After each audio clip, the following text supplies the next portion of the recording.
Chapter 30. Hearing that Yuan Shao was hastening to attack at Guandu, Zuyu Dan wrote to the capital urgently asking for reinforcements, and Cao Cao told of 70,000 troops with which he marched. Zhang Yu was left to guard the capital. Just as Yuan Shao's army was starting, Chen Feng sent out a remonstrance from his prison cell saying, "My lord, a hasty attack in full scale will bring disaster to our army. It is best now to wait upon such times as heaven should appoint." Peng Zhai said to Yuan Shao, "Why does this Chen Feng utter ill-omened words? My lord is sending forth an army in the cause of humanity and justice." Easily moved to anger, Yuan Shao was going to execute Chen Feng, but this time he forbore the entreaties of many of his officers. However, he was not appeased, for he said, "I will punish Chen Feng when I return from conquering Cao Cao." Meanwhile Yuan Shao hastened to start. The banners of his host filled the horizon, their swords were as trees in the forest. They marched to Yangwu and there made a strong camp. Then Zhu Shu once more opposed any hasty movement, saying, "Though our soldiers are many, they are not so bold as the enemy. However veterans as are the enemy, they have not ample supplies. Therefore they will wish to force on a speedy battle, while our policy is to hold them off and delay. If we can keep from a decisive battle long enough, the victory will be ours without fighting."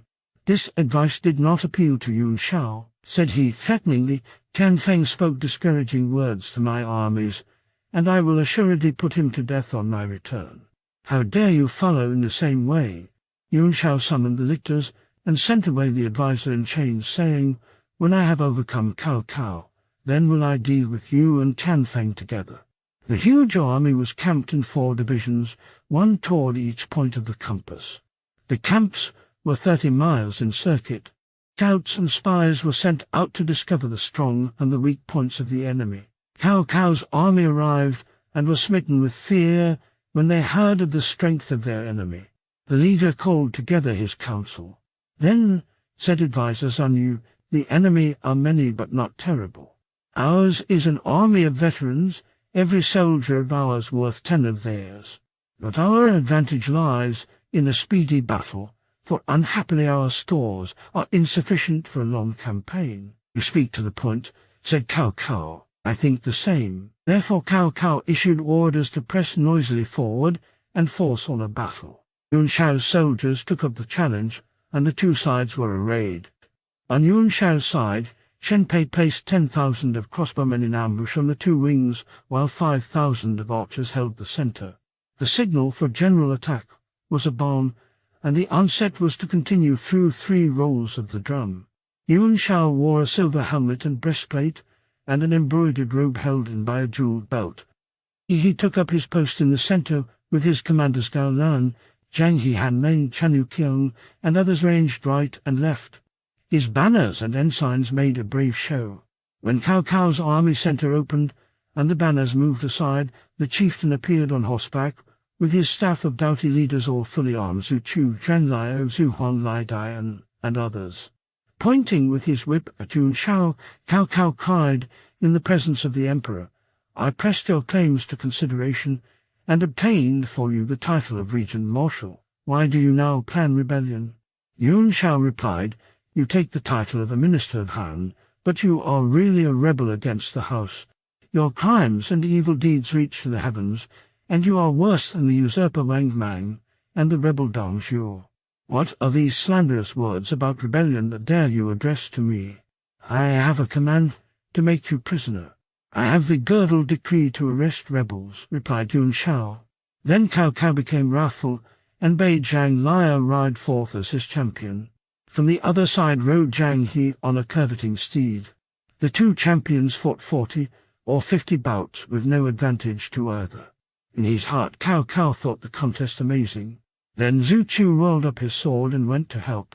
From the other side to match him rode out Gao Lan with his spear set, and the contestants were now 4, battling 2 and 2. Then Cao Cao ordered 3,000 troops under Zuyu Dan and Cao Hong to attack the opponent's array. Thereupon on Yuan Shao's side, Shen Pei gave the signal for attack, and the legion of crossbowmen on the wing shot and the center archers let fly all together. The arrows flew all over the field in front, and Cao Cao's troops could not advance. They hastened away toward the south. Yuan Shao threw his soldiers on their rear, and they were broken. They fled away toward Guandu, and Yuan Shao advanced another stage. He camped near them. Then Shen Pei said, "Now send 100,000 soldiers to guard Guandu and get near Cao Cao's camp. Then build up observation mounds to get a clear view of the enemy, and choose vantage points whence to shoot arrows into the midst of their host. If we can force him to evacuate this place, we shall have gained a strategic point whence capital Zuchin can be attacked." Yuan Shao adopted this suggestion. From each of the camps, they sought out the strongest veterans who dug with iron spades and carried earth to raise mounds near Cao Cao's camp. Cao Cao's soldiers saw what their enemies were doing and were anxious to make a sortie and drive them off. But the archers and crossbowmen came out commanding the narrow throat through which it was necessary to attack, and stayed them. At the end of 10 days, they had built up more than 100 mounds, and on the summit of each was a lofty tower, whence the archers could command their opponent's camp. Cao Cao's soldiers were greatly frightened, and held up their bucklers to keep off the various missiles. From the mounds the arrows flew down like a fierce rain after each roll of drums. The soldiers of Yuan Shao's army laughed and jeered when they saw their enemies crouching under their shields and crawling on the ground to avoid their missiles. Cao Cao saw that his troops were getting out of hand under this attack, so he called a council. Liu Yi spoke up, saying, "Let us make catapults and so destroy them." Cao Cao at once had models brought and set cunning workers to make these stone-throwing machines. They soon constructed some hundreds and placed them along the walls of the camp inside, just opposite the high ladders on the enemy's mounds. Then Cao Cao's troops watched for Yuan Shao's archers to ascend the towers.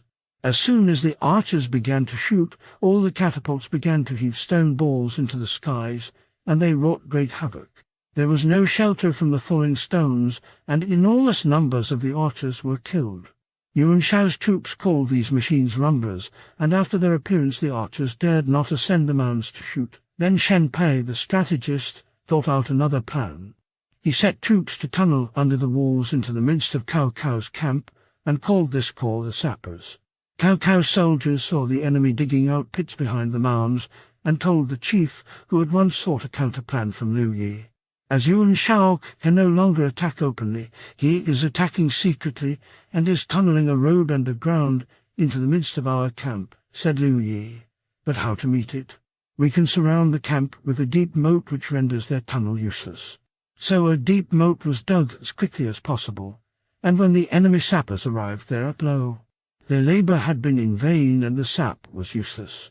Cao Cao held Guandu throughout the 8th and 9th months when, his army being worn out and provisions failing, he began to think of giving up and returning to the capital. As he could not make up his mind, he referred his difficulties by letter to Zuyu, whom he had left to guard Zucheng. The reply he got was to this effect: "I have received your command to decide whether to continue the campaign or retire. It appears to me that Yuan Shao assembled such large forces at Guandu with the expectation of winning a decision. You, sir, are very weak while he is very strong. If you cannot get the better of him, he will be able to work his will on you, and this will be a crisis of the empire. Your opponents are indeed numerous, but their leader knows not how to use them. With your military genius and discernment, where are you not sure to succeed? Now, though your numbers are small, your situation is still brighter than Liu Ban's when he faced against Yang Yu, Yinyang, and Chenggo. You are securely entrenched with your hands on Yuan Shao's throat, and even if you cannot advance, that state of things cannot endure forever but must change. This is the time to play some unexpected move, and you must not miss it. The device I leave to your illustrious ingenuity." This letter greatly pleased Cao Cao, and he urged upon his troops to use every effort to maintain the position. Yuan Shao then retired some 10 miles, and Cao Cao sent out scouts to ascertain his new dispositions. One of Zhu Hong's officers, Shi Huan, captured an enemy spy and sent him to his chief. Zhu Hong interrogated him and found out that a convoy of supplies was expected, and that this spy and others had been sent to find out what the risks of the route were. Zhu Hong went at once to tell Cao Cao. When Zuyu heard that the commander of the convoy was Han Ming, he said, "That fellow is a valiant fool. A few thousand light horse sent to intercept him can capture the whole train and cause much trouble in the enemy's camp. Whom should I send? Asked Cao Cao. You might send Zhu Hong. He is capable of such a task. So Zhu Hong was deputed, and he took with him Shi Huan, who had captured the spy, and his company. And this party was supported by Zhang Liao and Zhu Chu. It was night when the commissariat train of many thousands of wagons drew near Yuan Shao's camp. As they passed through a defile, Zhu Hong and Shi Huan came out and stopped the train. Han men galloped up to give battle, but were soon overcome. The guard was scattered, and soon the whole train was in flames. The escort and their leader fled away. The glow of the flames seen from Yuan Shao's camp caused great consternation, which became fear when the escaped soldiers rode in and told their tale. Yuan Shao sent out Zhang He and Gao Lan to try to intercept the raiders, and they came upon Zhu Huang and his company. Just as Zhang He and Gao Lan were attacking, reinforcements from Zhang Liao and Zhu Chu came up, and the Yuan Shao's troops were between two fires. They were cut to pieces, and the successful generals of Cao Cao rode back to Guandu, where they were richly rewarded. As an additional safeguard, Cao Cao made a supporting outpost in front of the main camp to be the apex of a triangle of defense. When Han Meng returned with his woeful tidings, Yuan Shao was angry and threatened to put him to death. His colleagues begged him off. Then, said Shen Pei, food is very important for an army in the field, and must be defended with the greatest diligence. Wuchao is our main depot and must be carefully guarded. My plans being complete, said Yuan Shao, you may as well return to capital Yezhen of Jizhu and undertake the control of the supplies. Let there be no shortage. So Shen Pei left the army. Then a force of 20,000 troops was told off to defend the depot in Wuchao. The leaders of this body were Chan Yuqiang, Wu Yuanjun, Han Juzi, Lu Weihong, and Zhao Rui. Of these generals, Chan Yuqiang was a hard man and a heavy drinker, who in his cups was a terror to the soldiers. Under the idle life of guarding the supply depot, the leaders gave themselves up to indulgence and drank heavily. In Cao Cao's army, food was also getting scarce, and a message was sent to capital Zuchen to send grain quickly. The messenger, with the letter, however, had not gone far when he fell into the hands of Yuan Shao's guards, who took him to the adviser Zuyu. Seeing from the letter that Cao Cao was short of supplies, Zuyu went to Yuan Shao and told him, saying, Cao Cao, and we have been at grips here for a long time, and capital Zuchen must be undefended. A small army sent quickly could take it, and at the same moment an attack here would deliver Cao Cao into our hands. Now is the moment to strike, for his supplies are short. Yuan Shao replied, Cao Cao is full of ruses, and this letter is artfully designed to bring about a battle to suit himself. If you do not take this chance, he will do you some injury by and by. Just at this juncture came a dispatch from Yezhen in which, after some details regarding the forwarding of grain, Shen Pei said he had discovered that Zuyu had been in the habit of receiving bribes while in Jizhu, and had winked at his relatives collecting excess taxes. One of his son and nephew were then in prison. At this Yuan Shao turned on Zuyu angry and said, How can you have the face to stand before me and propose plans, you extortionate fellow? You and Cao Cao have old liking for each other, and he has bribed you to do his dirty work for him and help his base schemes. Now you want to betray my army. I ought to take off your head, but temporarily I will let your neck carry it away. Get out and never let me see you again. The discredited adviser sighed and went out, saying faithful words offend his ear. He is a pest and unworthy of advice from me. And now that Shen Pei has injured my son and nephew, how can I look my fellow folks in the face again? And Zuyu drew his sword to end his life, but his people prevented that. They said, if Yuan Shao rejects your honest words, then assuredly he will be taken by Cao Cao. You are an old friend of Cao Cao's. Why not abandon the shade for the sunlight? Just these few words awakened Zuyu to consciousness of his position, and he decided to leave Yuan Shao and go over to Cao Cao, for he was an old friend. Vainly now for chances lost. Yuan Shao's size once he was great. Had he taken Zuyu's advice, Cao Cao had not set up a state. Zuyu stealthily left the camp and set out for Cao Cao's lines. He was captured on the way. He told his captors, "I am an old friend of the Prime Minister. Go and tell the Prime Minister that Zuyu of Nanyang wishes to see him." They did so. Cao Cao was resting in his tent, his clothing loose and comfortable after the toils of the day. When he heard who wished to see him, he arose quite joyfully, and hastily ran out on bare feet to receive Zuyu. Cao Cao went forth to greet him.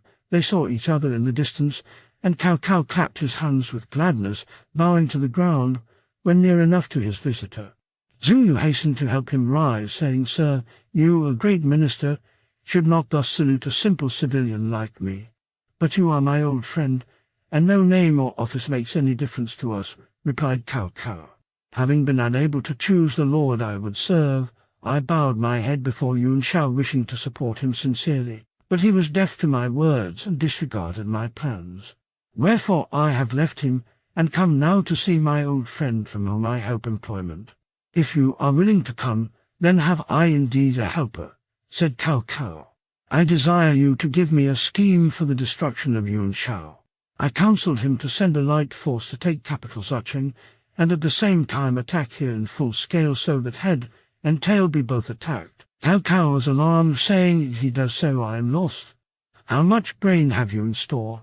said the new adviser. "Enough for a year." "I think not quite," said Zuyu, smiling. "Well, half a year." The visitor shook out his sleeves, rose and hurried toward the door of the tent, saying, "I offer him good counsel, and he repays me with deceit. Could I have expected it?" Cao Cao held him back. "Do not be angry," said he. "I will tell you the truth. Really, I have here only enough for 3 months. Everybody says you are a marvel of wickedness, and indeed it is true," said Zuyu. "But who does not know that in war there is no objection to deceit?" replied Cao Cao. Then whispering in Zuyu's ear, he said, "Actually here I have only supplies for this month's use. Oh, do not throw dust in my eyes any more. Your grain is exhausted, and I know it." Cao Cao was startled, for he thought no one knew of the straits he was in. "How did you find that out?" said Cao Cao. Zuyu produced the captured letter, saying, "Who wrote that? Where did you get it?" Whereupon Zuyu told Cao Cao the story of the captured messenger. Cao Cao seized him by the hand, saying, "Since our old friendship has brought you to me, I hope you have some plan to suggest to me. You said to oppose a great army with a small one is to walk in the way of destruction, unless you inflict quick defeat. I can propose a plan which will defeat the innumerable hordes of Yuan Shao without fighting the battle. But will you follow my advice?" "I very much desire to know your plan," said Cao Cao. "Your enemy's stores of all kinds are at Wuchao, where the commander of the guard is the drunkard Chanyu. You can send some of your trusty veterans to pretend they belong to one of Yuan Shao's generals, Zhang Kai, sent to help guard the depot. These soldiers can find an opportunity to fire the grain and stores of all kinds, which will upset all Yuan Shao's calculations. In 3 days Yuan Shao is no more." Cao Cao greatly approved. He treated Zuyu very liberally, and kept him in his camp. Forthwith he chose 5,000 of horse and foot ready for the expedition. Zhang Liao protested, saying the enterprise will be futile, as the grain depot will certainly be well guarded. Without caution, we may be victims of the treachery on the part of the newly arrived Zuyu. "Zuyu is no traitor," said Cao Cao. "He has come sent by heaven to defeat Yuan Shao. If we do not get grain, it will be hard to hold out.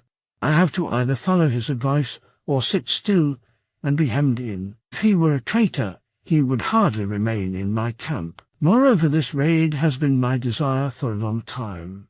Have no doubts, the raid will certainly succeed. Well then, you must look out for an attack here while the camp is undefended."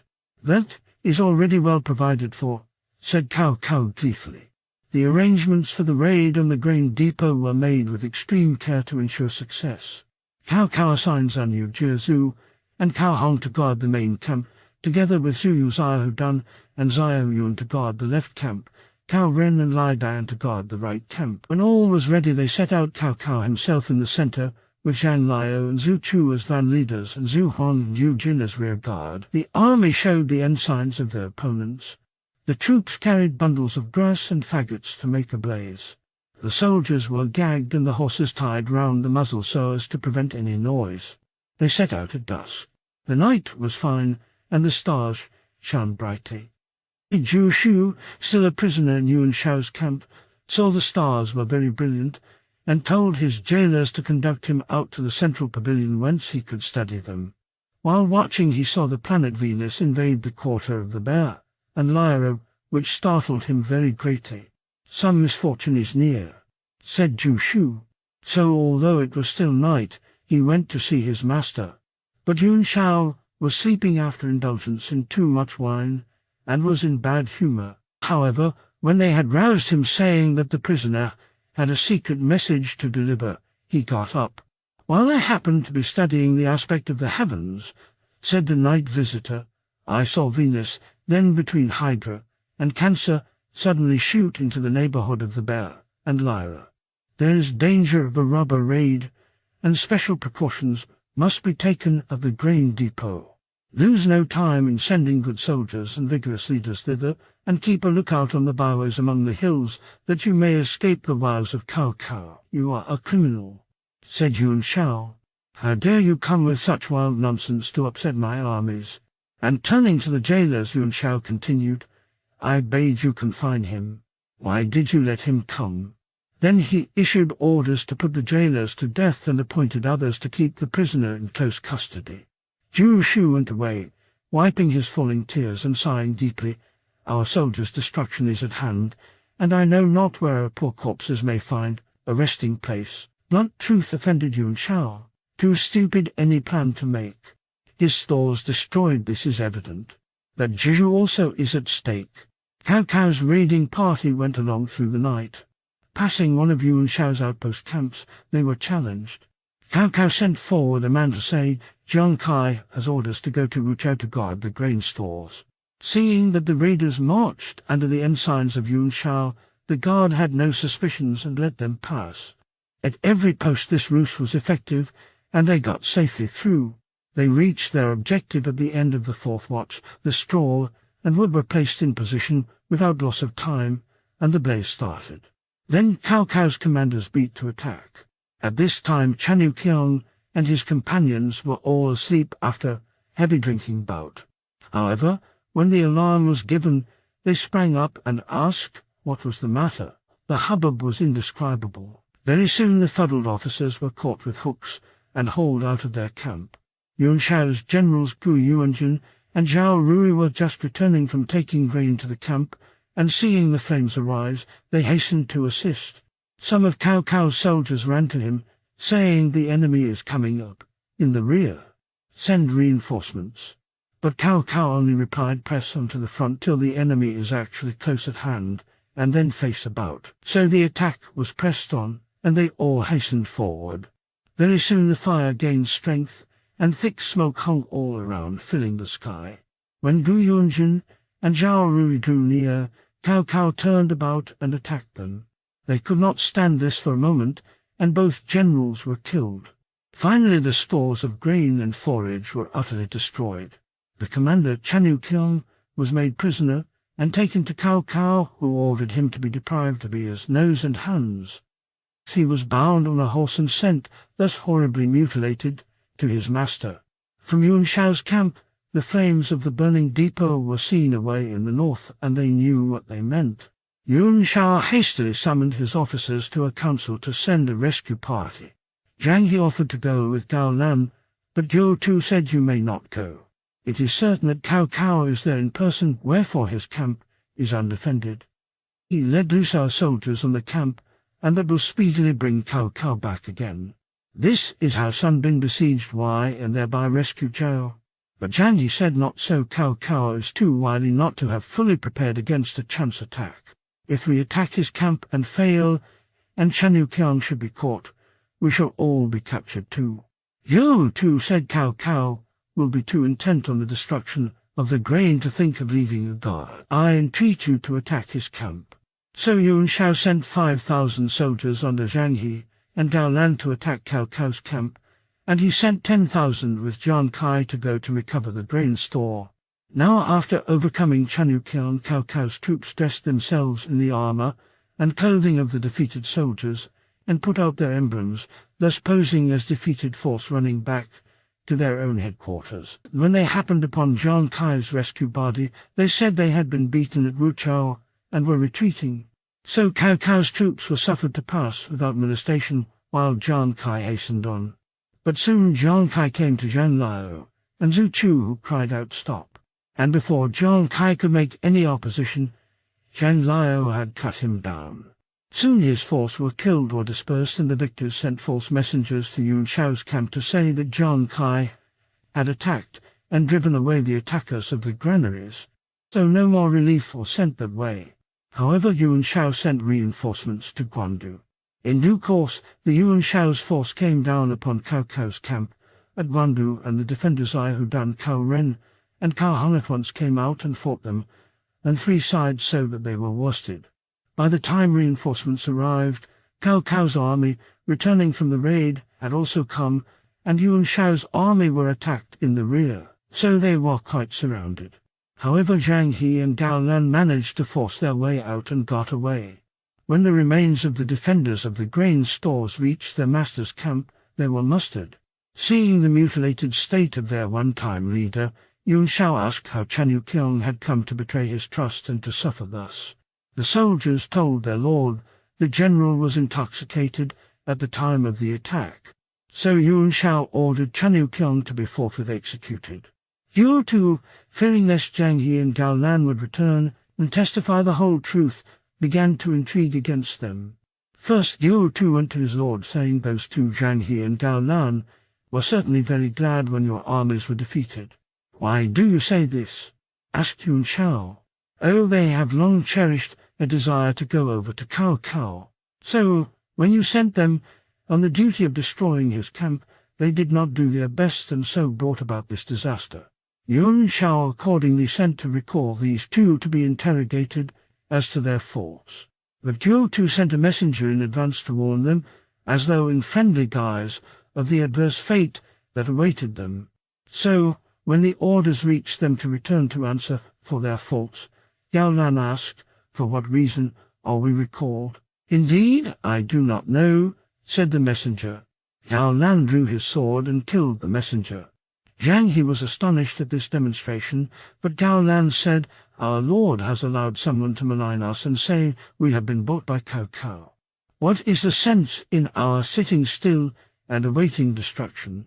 Rather let us surrender to Cao Cao in reality and save our lives." "I have been wanting to do this for some time," replied Zhang He. Wherefore both, with their companies, made their way to Cao Cao's camp to surrender. When they arrived, Zuyu said to his master, "These 2 have come to surrender, but I have doubts about them." Cao Cao replied, "I will meet them generously, and win them over even if they have treachery in their hearts." The camp gates were opened to the 2 officers, and they were invited to enter.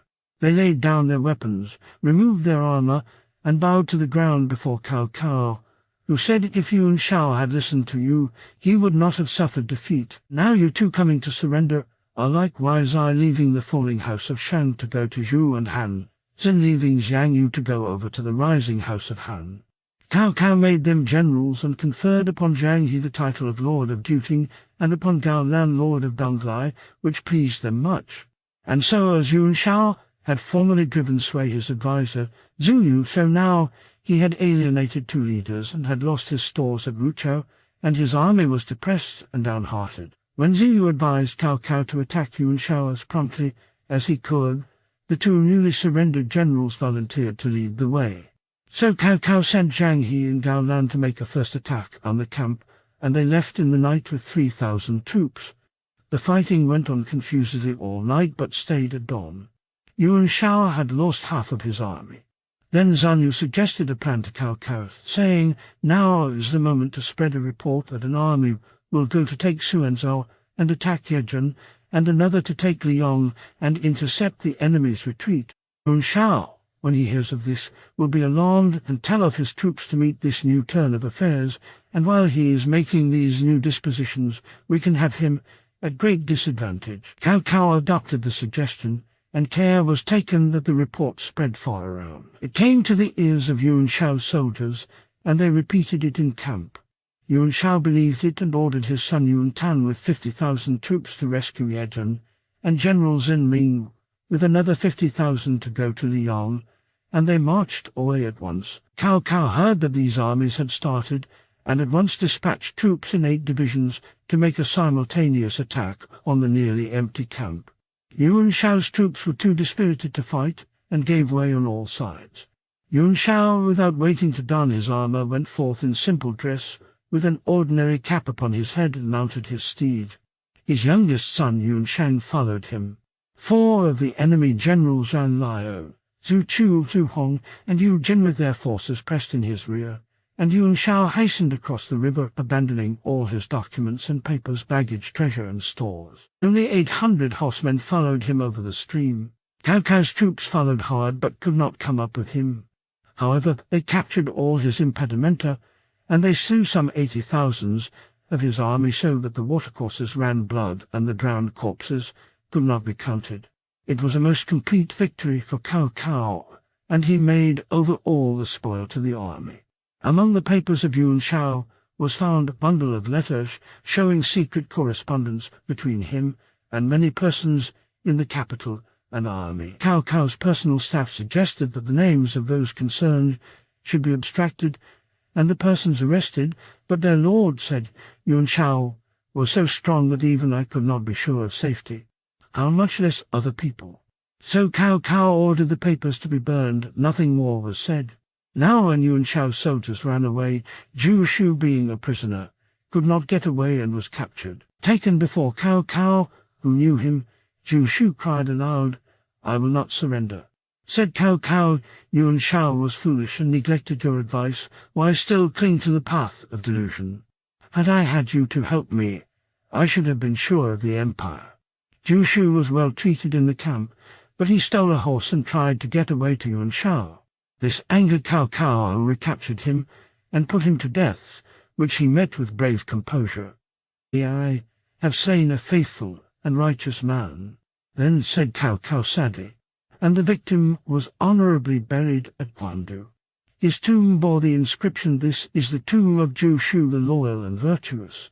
Zhu Shu was honest and virtuous, the best in Yuan Shao's train. From him the stars no secrets held. In tactics all was plain. For him no terrors had grim death. Too lofty was his spirit. His captor slew him, but his tomb bears witness to his merit. Cao Cao now gave orders to attack Zhu. In feeling overconfident, that's where one's weakness lay. The other bettered him by plans which never went astray. The following chapter will tell who won the next campaign.